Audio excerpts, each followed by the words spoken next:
விண்ணிலும் மண்ணிலும் உம்மை தவிர எனக்கு யாருண்டு? இந்த மண்ணுலகில் உம்மையன்றி வேறு விருப்பம் ஏது உண்டு?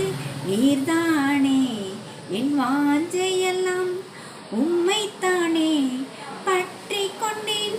உம்மோடுதான் எப்போதும் நான் வாழ்கின்றேன். அப்பா என் வலக்கரம் பிடித்து தாங்குகிறேன். நன்றி ஐயா, நான் முழுதும் நல்லவரே வல்லவரே.